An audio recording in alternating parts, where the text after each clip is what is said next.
Hello and welcome once again to Red Gaming Tech for your daily dose of the latest gaming news as of the 29th of June.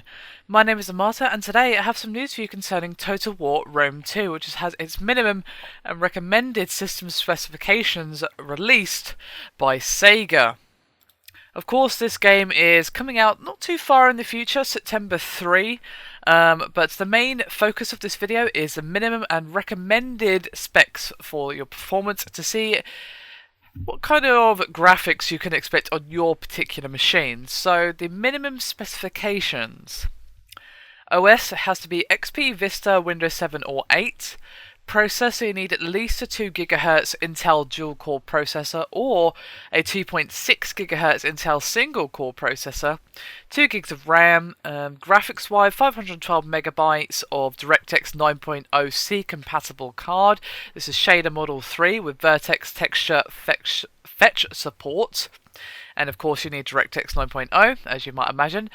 A whopping 35 gigs for hard drive space. You heard me right, this game will take 35 gigs of your space, and the resolution you can kind of expect is, or the resolution you should have, sorry, is 1024 by 768.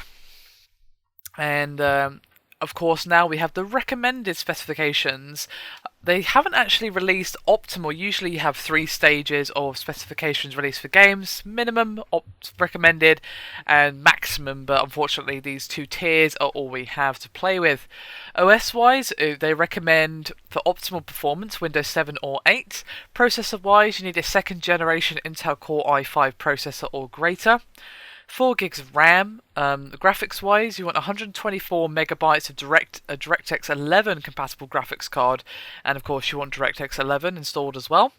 Again, 35 gigs of HD space, and of course a screen resolution of 1920 by 1080. So, specification-wise, actually pretty reasonable, especially compared to some of the specs I've revealed for you guys. I remember not too long ago doing the specifications for Metro Last Light, and how the recommended specs for that was actually an Nvidia Titan, which just made my jaw hit the floor a little bit.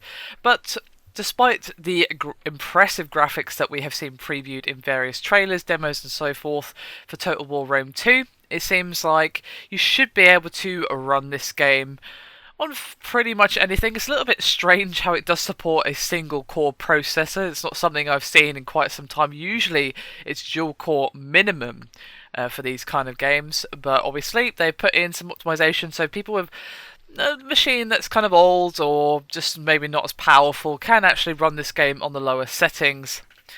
So yeah, not too bad at all. It's a huge amount of hard drive space. I mean, honestly, 35 gigs is actually massive, and I'm sure it's going to scupper some people's hopes of actually putting this game on an SSD and, well, getting those loading times reduced. But I doubt many of you are going to have an SSD with that kind of memory because they're very expensive.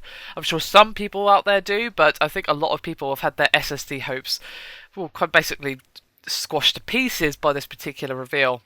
Anyway, that's me done for this video. Any thoughts and opinions down below? Well, hit me up with them. I always want to hear from you guys. Good to get some dialogue going. But thank you again for watching. I'll see you next time.